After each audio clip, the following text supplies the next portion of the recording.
सात ग्रह इस बार एक साथ आ रहे हैं। ऐसा 396 अरब साल में पहली बार हो रहा है। प्लैनेट परेड पर सब कुछ जानना ज़रूरी है।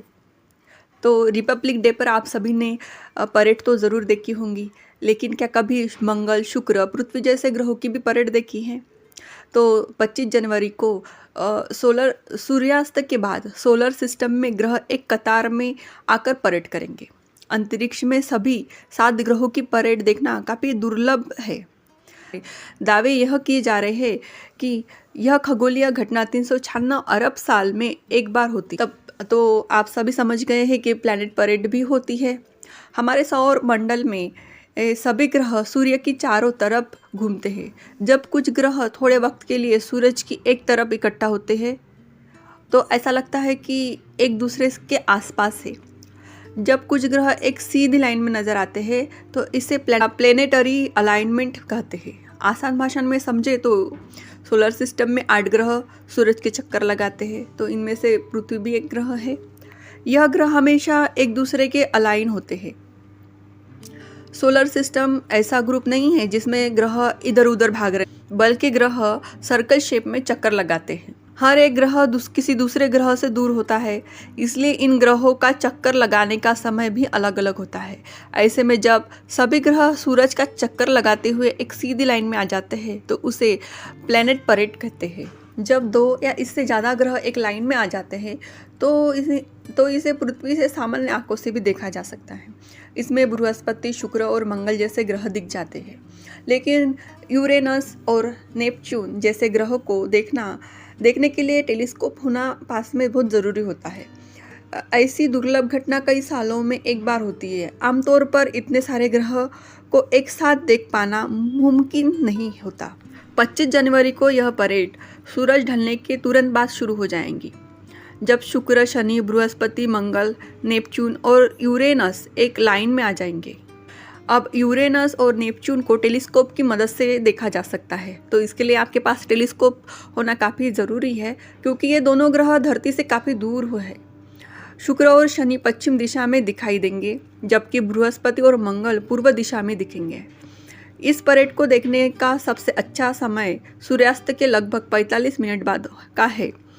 इस परेड में सिर्फ 6 ग्रह ही दिखाई देंगे ऐसा नहीं है, इसमें बुध भी शामिल होने वाले हैं।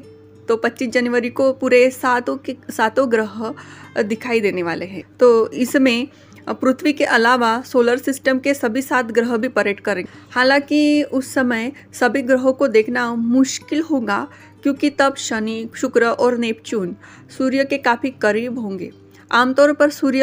आमतौर पर ग्रह सूर्यास्त के कुछ घंटों बाद दिखाई देते हैं।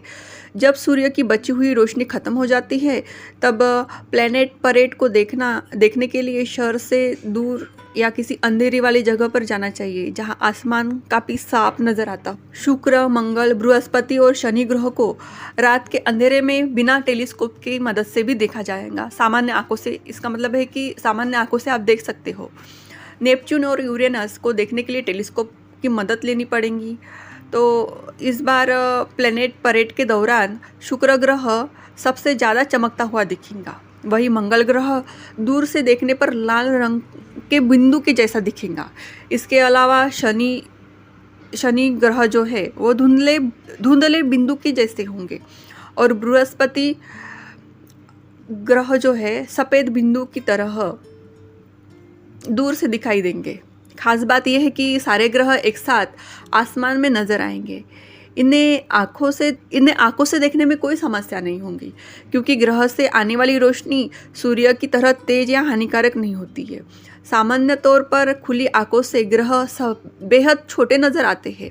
यह तारों की जैसे छोटे छोटे चमकदार बिंदुओं की तरह दिखाई देते हैं। इन्हें देखने के लिए अब ज़रूरी है कि ग्रह की चमक, स्थिति और मौसम पर भी निर्भर करता है। ग्रह तारों की तरह टिमटिमाते नहीं हैं, इनकी चमक स्थिर होती है।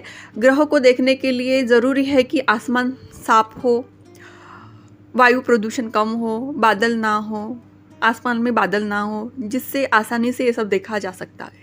तो यह प्लैनेट परेड कब तक और कैसे ख़त्म होंगी, तो हम इसको समझते हैं। 8 मार्च को यह परेड खत्म हो जाएंगी।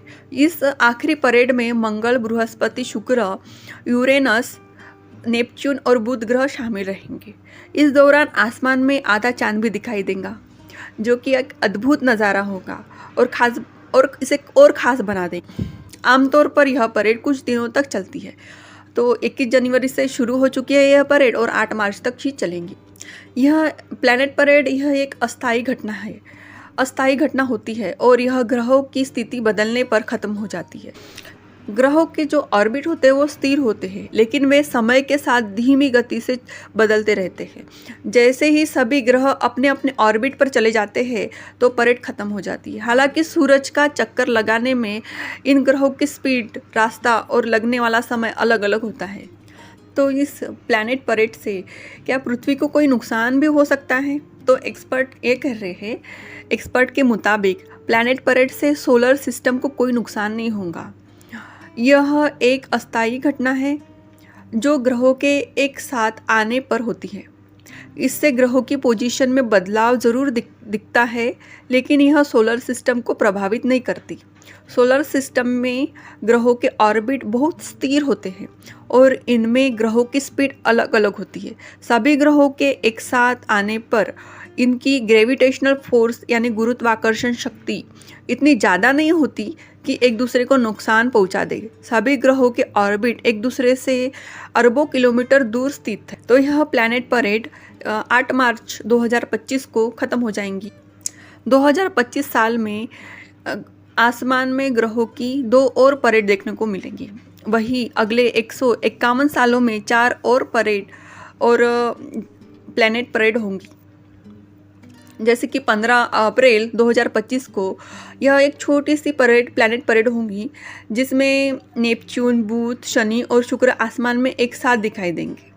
और उसकी अगली परेड 11 अगस्त 2025 को होंगी। इस दिन बड़ी प्लैनेट परेड देखी जाएंगी, जब बुध, बृहस्पति, शुक्र, यूरेनस और नेपच्यून और शनि एक साथ आते दिखाई देंगे। तो मेरे चैनल को सब्सक्राइब कीजिए और लाइक कीजिए वीडियो को। Thank you.